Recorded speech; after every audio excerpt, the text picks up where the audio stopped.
जय श्री राम दोस्तों, आप सबका पुनः हमारे चैनल एनलाइटमेंट एकोज में स्वागत है। हमारे पिछले एपिसोड में हमने सुना किस प्रकार राजा भगीरथ ने अपने पूर्वजों को गंगा जी द्वारा तृप्ति दिलवाई।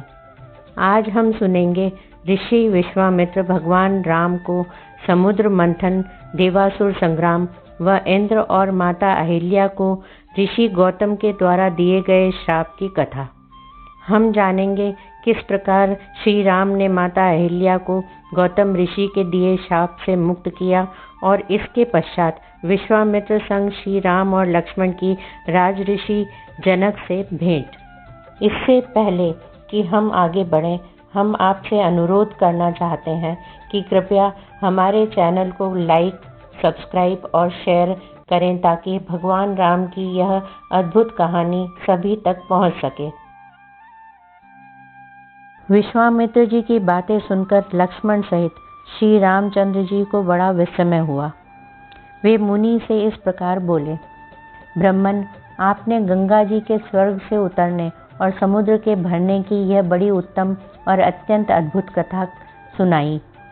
काम क्रोध आदि शत्रुओं को संताप देने वाले महर्षि, आपकी कही हुई इस संपूर्ण कथा पर पूर्ण रूप से विचार करते हुए हम दोनों भाइयों की यह रात्रि एक क्षण के समान बीत गई है।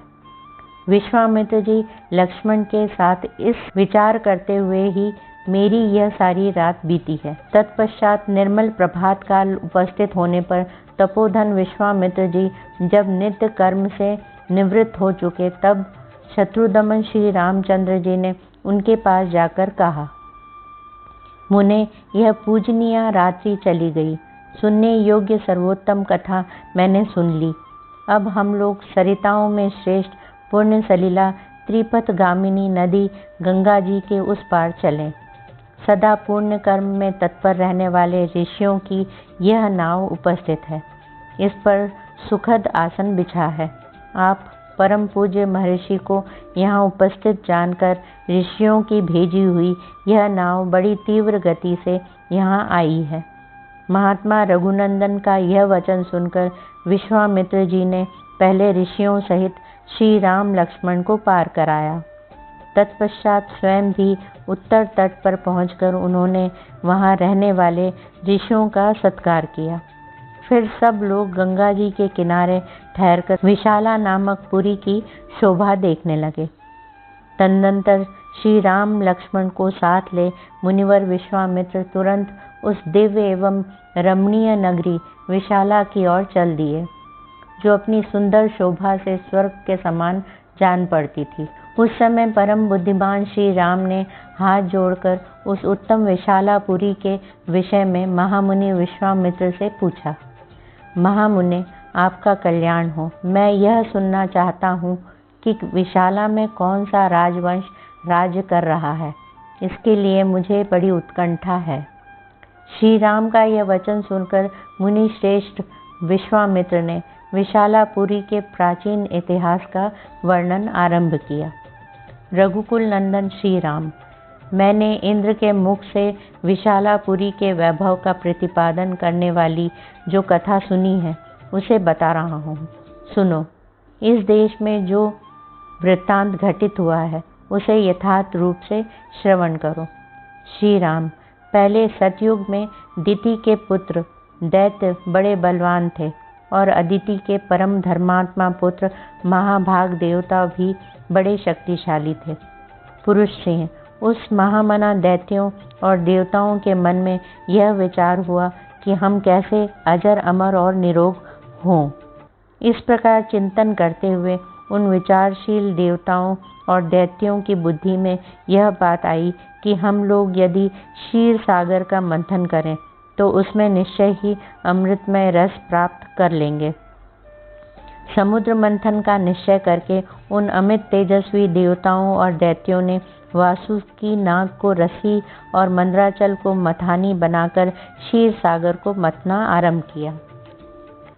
तदनंतर 1000 वर्ष बीतने पर रस्सी बने हुए सर्प के बहुसंख्यक मुख अत्यंत विष उगलते हुए वहां मंदराचल की शिलाओं को अपने दांतों से डसने लगे। अतः उस समय वहां अग्नि के समान दाहक हलाहल नामक महाभयंकर विष ऊपर को उठा। उसने देवता, असुर और मनुष्यों सहित संपूर्ण जगत को दग्ध करना आरंभ किया। यह देख देवता लोग शरणार्थी होकर सबका कल्याण करने वाले महान देवता पशुपति रुद्र की शरण में गए और त्राही त्राही की पुकार लगाकर उनकी स्तुति करने लगे। देवताओं के इस प्रकार पुकारने पर देव देवेश्वर भगवान शिव वहां प्रकट हुए। फिर वहीं शंख चक्रधारी भगवान श्री हरि भी उपस्थित हो गए। श्री हरि ने त्रिशूलधारी भगवान रुद्र से मुस्कुराकर कहा, सुरश्रेष्ठ, देवताओं के समुद्र मंथन करने पर जो वस्तु सबसे पहले प्राप्त हुई है वह आपका भोग है, क्योंकि आप सब देवताओं में अग्रगण्य हैं। प्रभु, अग्र पूजा के रूप में प्राप्त हुए इस विष को आप यहीं खड़े होकर ग्रहण करें। ऐसा कहकर देव शिरोमणि विष्णु वहीं अंतर्धान हो गए। देवताओं का भय देखकर भगवान विष्णु की पूर्वोक्त बात सुनकर देवेश्वर भगवान रुद्र ने उस घोर हलाहल विष को अमृत के समान मानकर अपने कंठ में धारण कर लिया तथा देवताओं को विदा करके वे अपने स्थान को चले गए। रघुनंदन तत्पश्चात देवता और असुर सब मिलकर क्षीर सागर का मंथन करने लगे। उस समय मथानी बना हुआ उत्तम पर्वत मंदर पाताल में घुस गया। तब देवता और गंधर्व भगवान मधुसूदन की स्तुति करने लगे। महाबाहो, आप ही संपूर्ण प्राणियों की गति हैं, विशेषतः देवताओं के अवलंबन तो आप ही हैं। आप हमारी रक्षा करें और इस पर्वत को उठावें। यह सुनकर भगवान ऋषिकेश ने कश्यप का रूप धारण कर लिया और उस पर्वत को अपनी पीठ पर रखकर वे श्री हरि वहीं समुद्र के भीतर सो गए। फिर विश्वात्मा पुरुषोत्तम भगवान केशव उस पर्वत शिखर को हाथ में पकड़कर देवताओं के बीच में खड़े हो स्वयं भी समुद्र का मंथन करने लगे। तदनंतर 1000 वर्ष बीतने पर उस क्षीर सागर से एक आयुर्वेद में धर्मात्मा पुरुष प्रकट हुए, जिनके एक हाथ में दंड और दूसरे में कमंडलू था। उनका नाम धन्वंतरी था। उनके प्राकट्य के बाद सागर से सुंदर कांति वाली बहुत सी अप्सराएं प्रकट हुई। नरश्रेष्ठ, मंथन करने से ही अब जल में उसके रस से वे सुंदरी स्त्रियां उत्पन्न हुई थी, इसलिए अप्सरा कहलाई। काकुस्थ, उन सुंदर कांति वाली अप्सराओं की संख्या 60 करोड़ थी और जो उनकी परिचारिकाएं थीं उनकी गणना नहीं की जा सकती। वे सब असंख्य थी। उन अप्सराओं को समस्त देवता और दानव कोई भी अपनी पत्नी रूप से ग्रहण न कर सके, इसलिए वे साधारणा सामान्य मानी गई। रघुनंदन, तदनंतर वरुण की कन्या वारुणी, जो सुरा की अभिमानिनी देवी थी, प्रकट हुई और अपने को स्वीकार करने वाले पुरुष की खोज करने लगी। वीर श्री राम, दैत्यों ने उस वरुण कन्या सुरा को नहीं ग्रहण किया, परंतु अदिति के पुत्रों ने इस अनिंद्य सुंदरी को ग्रहण कर लिया।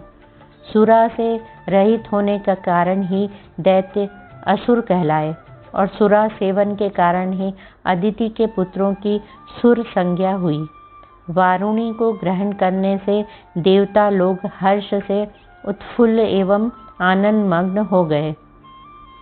नरश्रेष्ठ, तदनंतर घोड़ों में उत्तम उच्चैश्रवा मणिरत्न कौस्तुभ तथा परम उत्तम अमृत का प्राकट्य हुआ।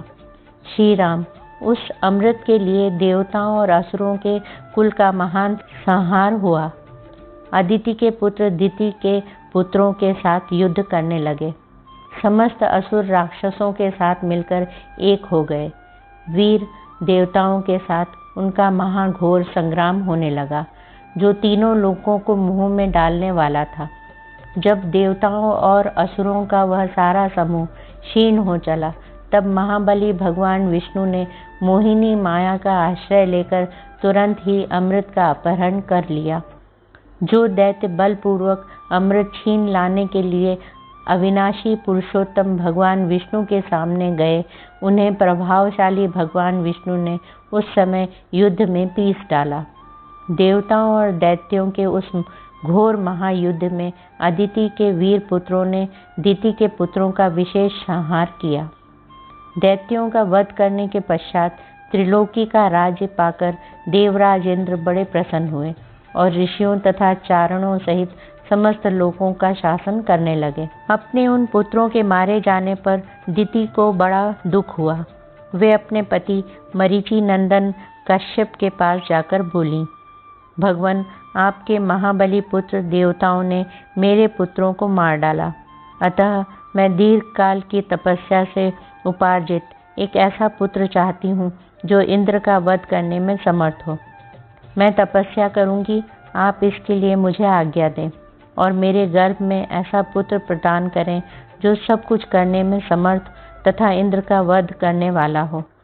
उसकी यह बात सुनकर महातेजस्वी मरीचि नंदन कश्यप ने उस परम दुखिनी दिति को इस प्रकार उत्तर दिया, तपोधने, ऐसा ही हो, तुम शौचाचार का पालन करो, तुम्हारा भला हो। तुम ऐसे पुत्र को जन्म दोगी जो युद्ध में इंद्र को मार सके। यदि पूरे 1 सहस्त्र वर्ष तक पवित्रता पूर्वक रह सकोगी तो तुम मुझसे त्रिलोकीनाथ इंद्र का वध करने में समर्थ पुत्र प्राप्त कर लोगी।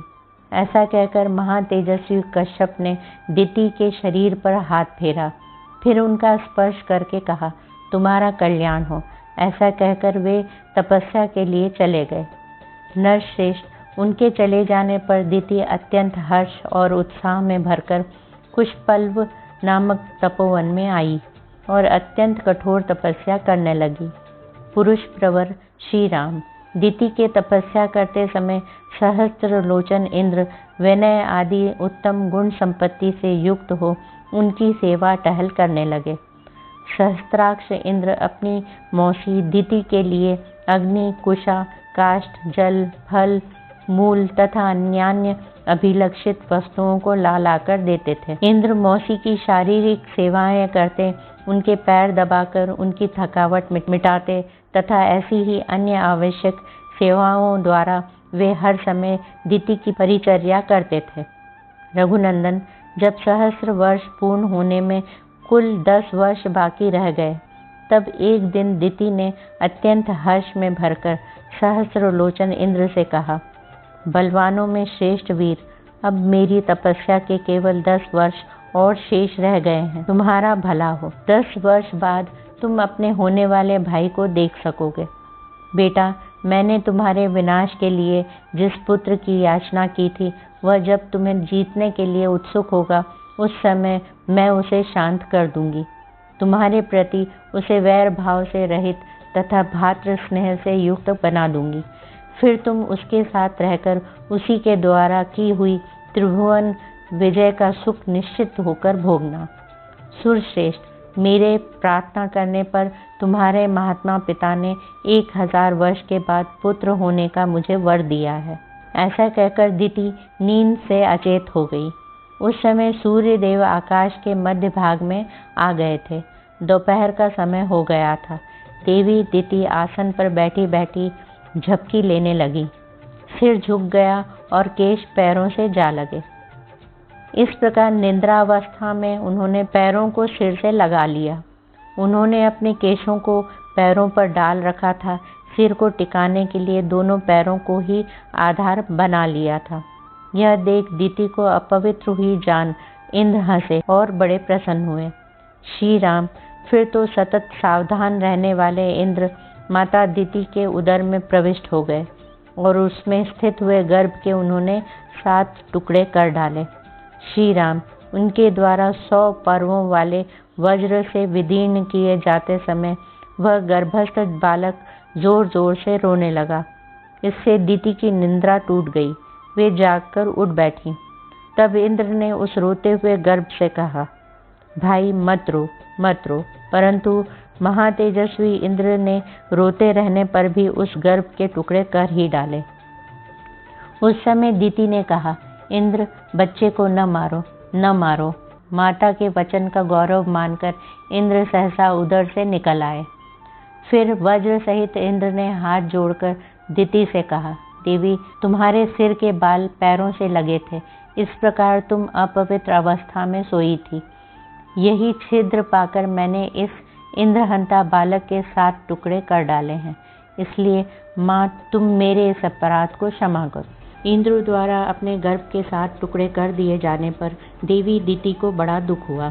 वे दुर्धर्ष वीर शस्त्राक्ष इंद्र से अनुनय पूर्वक बोली, देवेश बलसूदन, मेरे ही अपराध से इस गर्भ के 7 टुकड़े हुए हैं, इसमें तुम्हारा कोई दोष नहीं है। इस गर्भ को नष्ट करने के निमित्त तुमने जो क्रूरतापूर्ण कर्म किया है वह तुम्हारे और मेरे लिए भी जिस तरह प्रिय हो जाए, जैसे भी उसका परिणाम तुम्हारे और मेरे लिए सुखद हो जाए, वैसा उपाय मैं करना चाहती हूँ।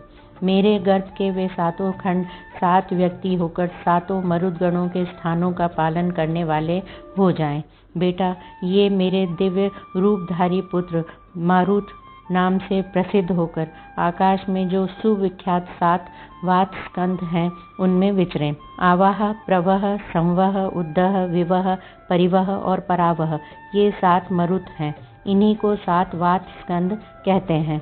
ऊपर जो 7 मरुत बताए गए हैं वे 7 के गण हैं। इस प्रकार 49 मरुत समझने चाहिए। इनमें से जो प्रथम गण है वह ब्रह्मलोक में विचरे, दूसरा इंद्रलोक में विचरण करें तथा तीसरा महायशस्वी मरुदगण दिव्य वायु के नाम से विख्यात हो अंतरिक्ष में बहा करे। सुरश्रेष्ठ, तुम्हारा कल्याण हो। मेरे शेष 4 पुत्रों के गण तुम्हारी आज्ञा से समयानुसार संपूर्ण दिशाओं में संचार करेंगे। तुम्हारे ही रखे हुए नाम से तुमने जो माँ रुदह कहकर उन्हें रोने से मना किया था, उसी माँ रुदह इस वाक्य से वे सब के सब मारुत कहलाएंगे। मारुत नाम से ही उनकी प्रसिद्धि होगी। दिति का वह वचन सुनकर बल दैत्य को मारने वाले सहस्त्राक्ष इंद्र ने हाथ जोड़कर यह बात कही, माँ तुम्हारा कल्याण हो। तुमने जैसा कहा है वह सब वैसा ही होगा, इसमें संशय नहीं है। तुम्हारे ये पुत्र देव रूप होकर विचरेंगे।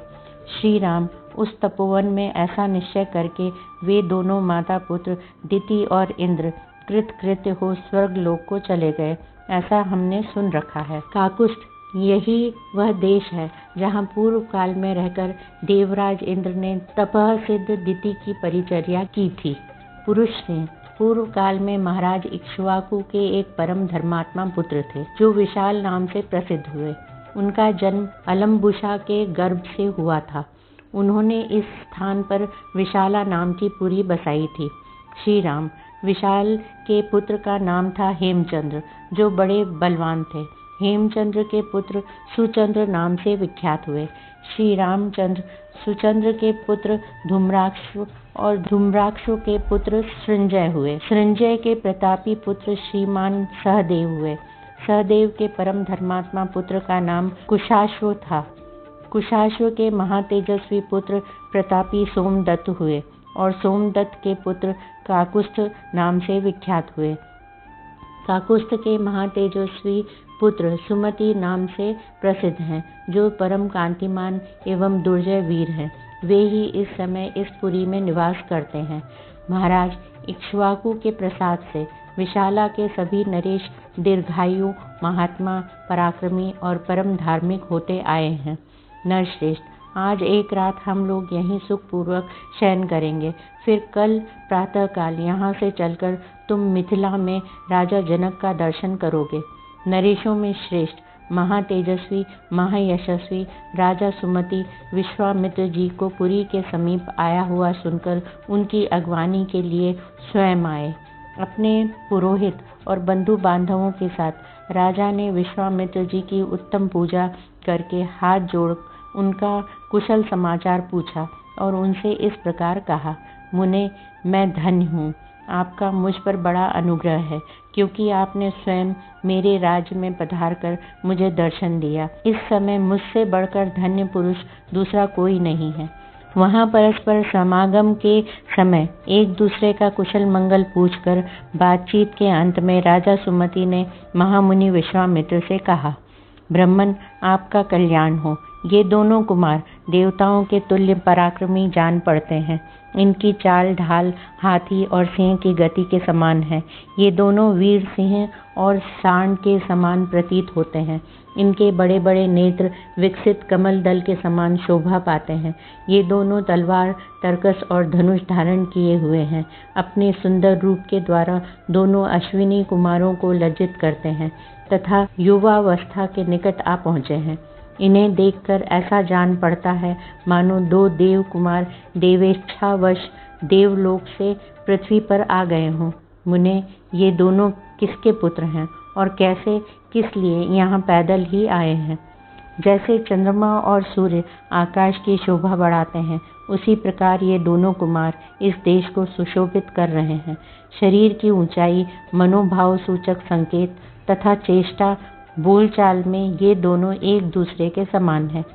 श्रेष्ठ आयुध धारण करने वाले ये दोनों नरश्रेष्ठ वीर इस दुर्गम मार्ग में किस लिए आए हैं, यह मैं यथार्थ रूप से सुनना चाहता हूँ।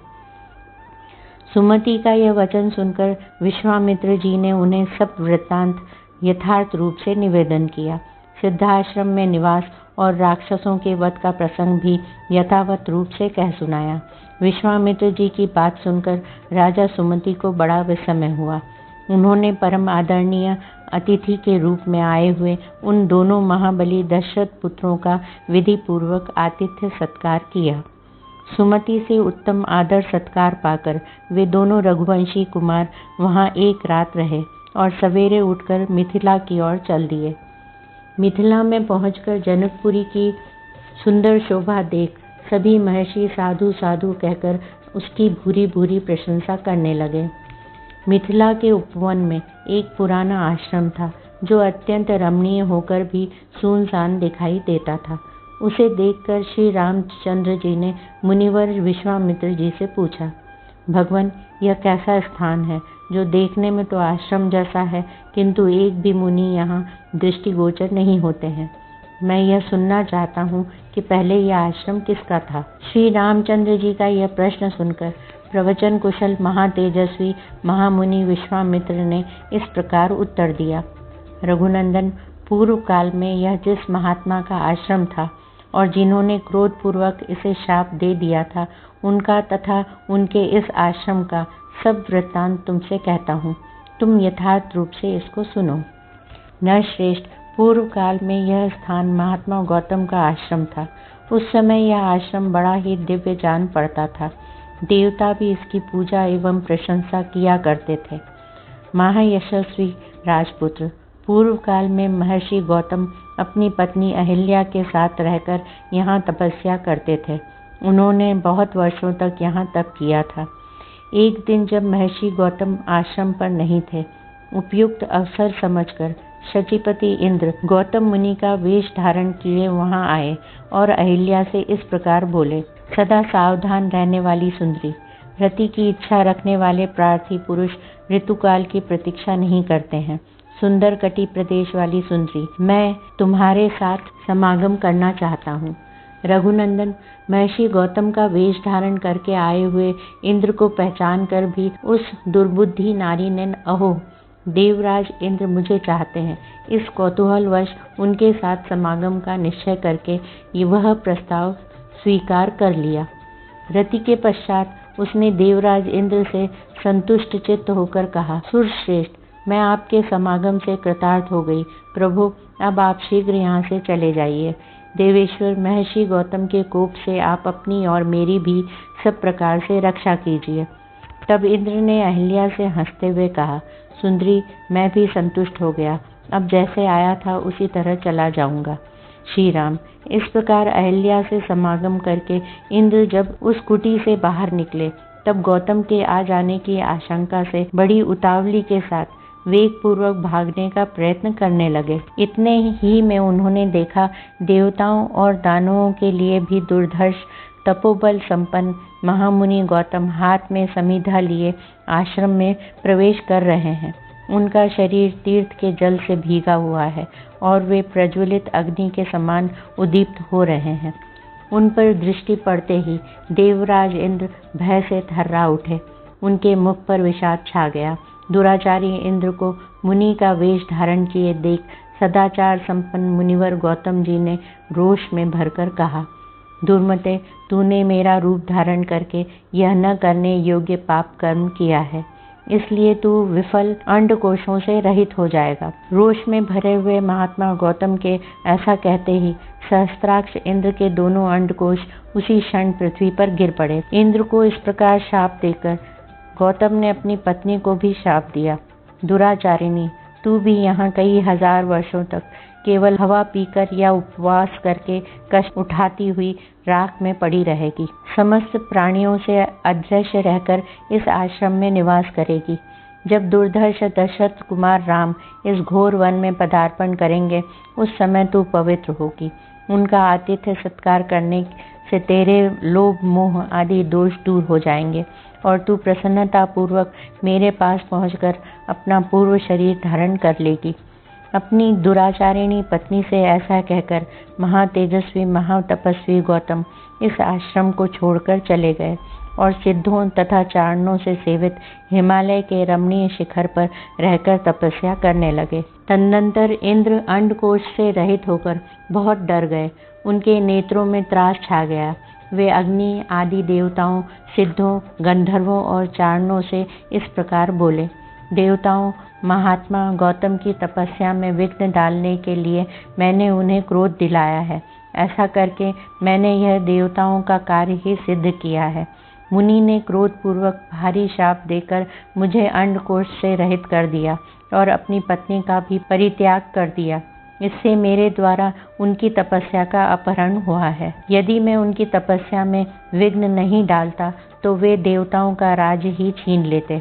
अतः ऐसा करके मैंने देवताओं का ही कार्य सिद्ध किया है। इसलिए श्रेष्ठ देवताओं, तुम सब लोग ऋषि समुदाय और चारणगण मिलकर मुझे अंडकोश से युक्त करने का प्रयत्न करो। इंद्र का यह वचन सुनकर मरुदगणों सहित अग्नि आदि समस्त देवता कव्य वाहन आदि पितृ देवताओं के पास जाकर बोले, पितृगण, यह आपका भेड़ा अंडकोश से युक्त है और इंद्र अंडकोश रहित कर दिए गए हैं। अतः इस भेड़े के दोनों अंडकोशों को लेकर आप शीघ्र ही इंद्र को अर्पित कर दें। अंडकोश से रहित किया हुआ यह भेड़ा इसी स्थान में आप लोगों को परम संतोष प्रदान करेगा। अतः जो मनुष्य आप लोगों की प्रसन्नता के लिए अंडकोश रहित भेड़ा दान करेंगे, उन्हें आप लोग उस दान का उत्तम एवं पूर्ण फल प्रदान करेंगे। अग्नि की यह बात सुनकर पितृ देवताओं ने एकत्रित हो भेड़े के अंडकोश को उखाड़कर इंद्र के शरीर में उचित स्थान पर जोड़ दिया। ककुस्थ नंदन श्री राम तभी से वहां आए हुए समस्त पितृ देवता अंडकोश रहित भेड़ों को ही उपयोग में लाते हैं और दाताओं को उनके दान जनित फलों के भागी बनाते हैं। रघुनंदन, उसी समय से महात्मा गौतम के तपस्या जनित प्रभाव से इंद्र को भेड़ों के अंडकोश धारण करने पड़े। महातेजस्वी श्री राम, अब तुम पुण्यकर्मा महर्षि गौतम के इस आश्रम पर चलो, इन देव रूपिणी महाभागा अहिल्या का उद्धार करो। विश्वामित्र जी का यह वचन सुनकर लक्ष्मण सहित श्री राम ने उन महर्षि को आगे करके उस आश्रम में प्रवेश किया। वहां जाकर उन्होंने देखा महासौभाग्यशालिनी अहिल्या अपनी तपस्या से दैदीप्यमान हो रही है। इस लोक के मनुष्य तथा संपूर्ण देवता और असुर भी वहां आकर उन्हें देख नहीं सकते थे। उनका स्वरूप दिव्य था। विधाता ने बड़े प्रयत्न से उनके अंगों का निर्माण किया था। वे मायामयी सी प्रतीत होती थी। धूम से घिरी हुई प्रज्वलित अग्निशिखा सी जान पड़ती थी। ओले और बादलों से ढकी हुई पूर्ण चंद्रमा की प्रभा सी दिखाई देती थी तथा जल के भीतर उद्भासित होने वाली सूर्य की दुर्धर्ष प्रभा के समान दृष्टिगोचर होती थी। गौतम के शापवश श्री रामचंद्र जी का दर्शन होने से पहले तीनों लोकों के किसी भी प्राणी के लिए उनका दर्शन होना कठिन था। श्री राम का दर्शन मिल जाने से जब उनके शाप का अंत हो गया, तब वे उन सबको दिखाई देने लगीं। उस समय श्री राम और लक्ष्मण ने बड़ी प्रसन्नता के साथ अहिल्या के दोनों चरणों का स्पर्श किया। महर्षि गौतम के वचनों का स्मरण करके अहिल्या ने बड़ी सावधानी के साथ उन दोनों भाइयों को आदरणीय अतिथि के रूप में अपनाया और पाद्य अर्घ्य आदि अर्पित करके उनका आतिथ्य सत्कार किया। श्री रामचंद्र जी ने शास्त्रीय विधि के अनुसार अहिल्या का वह आतिथ्य ग्रहण किया। उस समय देवताओं की दुदुम्बी बज उठी, साथ ही आकाश से फूलों की बड़ी भारी वर्षा होने लगी। गंधर्वों और अप्सराओं द्वारा महान उत्सव मनाया जाने लगा। महर्षि गौतम के अधीन रहने वाली अहिल्या अपनी तपह शक्ति से विशुद्ध स्वरूप को प्राप्त हुई।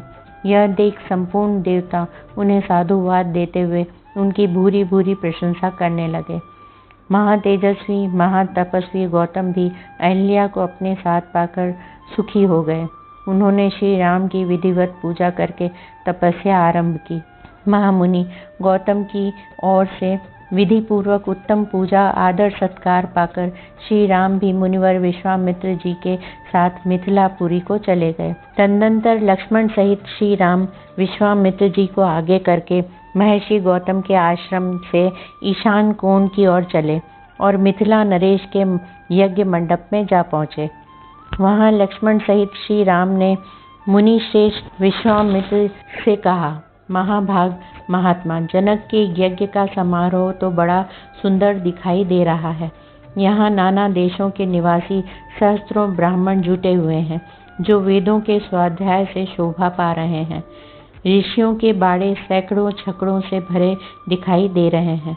ब्राह्मण, अब ऐसा कोई स्थान निश्चित कीजिए जहाँ हम लोग भी ठहरें। श्री रामचंद्र जी का यह वचन सुनकर महामुनि विश्वामित्र ने एकांत स्थान में डेरा डाला, जहाँ पानी का सुविधा था। अनिंद्य उत्तम आचार विचार वाले नृपश्रेष्ठ महाराज जनक ने जब सुना कि विश्वामित्र जी पधारे हैं, तब वे तुरंत अपने पुरोहित शतानंद को आगे करके अर्घ्य लिए विनीत भाव से उनका स्वागत करने को चल दिए। उनके साथ अर्घ्य लिए महात्मा ऋत्विज भी शीघ्रता पूर्वक चले। राजा ने विनीत भाव से सहसा आगे बढ़कर महर्षि की अगवानी की तथा धर्मशास्त्र के अनुसार विश्वामित्र को धर्मयुक्त अर्घ्य समर्पित किया। महात्मा राजा जनक की वह पूजा ग्रहण करके मुनि ने उनका कुशल समाचार पूछा तथा उनके यज्ञ की निर्बाध स्थिति के विषय में जिज्ञासा की। राजा के साथ जो मुनि उपाध्याय और पुरोहित आए थे, उनसे भी कुशल मंगल पूछकर विश्वामित्र जी बड़े हर्ष के साथ उन सभी महर्षियों से यथा योग्य मिले। इसके बाद राजा जनक ने मुनिवर विश्वामित्र से हाथ जोड़कर कहा, भगवान, आप इन मुनीश्वरों के साथ आसन पर विराजमान होइए। यह बात सुनकर महामुनि विश्वामित्र आसन पर बैठ गए। फिर पुरोहित ऋत्विज तथा मंत्रियों सहित राजा भी सब और यथा योग्य आसनों पर विराजमान हो गए। तत्पश्चात राजा जनक ने विश्वामित्र जी की ओर देखकर कहा, भगवान, आज देवताओं ने मेरे यज्ञ की आयोजना सफल कर दी। आज पूज्य चारणों के दर्शन से मैंने यज्ञ का फल पा लिया। ब्राह्मण, आप मुनियों में श्रेष्ठ हैं। आपने इतने महर्षियों के साथ मेरे यज्ञ मंडप में पदार्पण किया, इससे मैं धन्य हो गया। यह मेरे ऊपर आपका बहुत बड़ा अनुग्रह है। ब्रह्म ऋषि मनीषी ऋत्विजों का कहना है कि मेरे यज्ञ दीक्षा के 12 दिन ही शेष रह गए हैं, अतः कुशिक नंदन 12 दिनों के बाद यहाँ भाग ग्रहण करने के लिए आए हुए देवताओं का दर्शन कीजिएगा।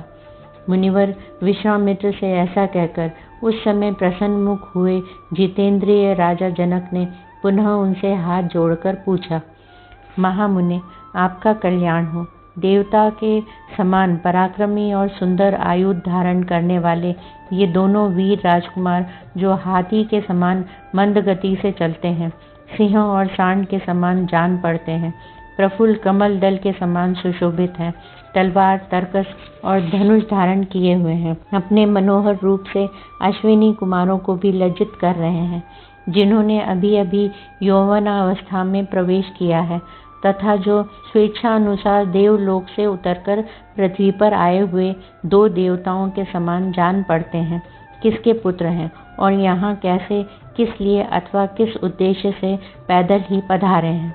जैसे चंद्रमा और सूर्य आकाश की शोभा बढ़ाते हैं, उसी प्रकार ये अपनी उपस्थिति से इस देश को विभूषित कर रहे हैं। ये दोनों एक दूसरे से बहुत मिलते जुलते हैं।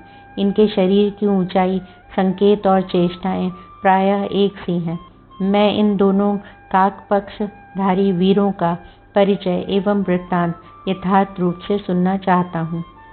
महात्मा जनक का यह प्रश्न सुनकर अमित आत्मबल से संपन्न विश्वामित्र जी ने कहा, राजन, ये दोनों महाराज दशरथ के पुत्र हैं। इसके बाद उन्होंने उन दोनों के सिद्धाश्रम में निवास, राक्षसों के वध, बिना किसी घबराहट के मिथिला तक आगमन, विशालापुरी के दर्शन, अहिल्या के साक्षात्कार तथा महर्षि गौतम के साथ समागम आदि का विस्तार पूर्वक वर्णन किया। फिर अंत में यह भी बताया कि ये आपके यहाँ रखे हुए महान धनुष के संबंध में कुछ जानने की इच्छा से यहाँ तक आए हैं। महात्मा राजा जनक से ये सब बातें निवेदन करके महातेजस्वी महामुनि विश्वामित्र चुप हो गए। प्रिय मित्रों, हमारे प्यारे भगवान राम की इस अद्भुत कहानी का हिस्सा बनने के लिए धन्यवाद। हम आगे की दिलचस्प कहानी के साथ वापस आएंगे, इसलिए बने रहें और हमारे चैनल को लाइक, शेयर और सब्सक्राइब करना न भूलें। जय श्री राम।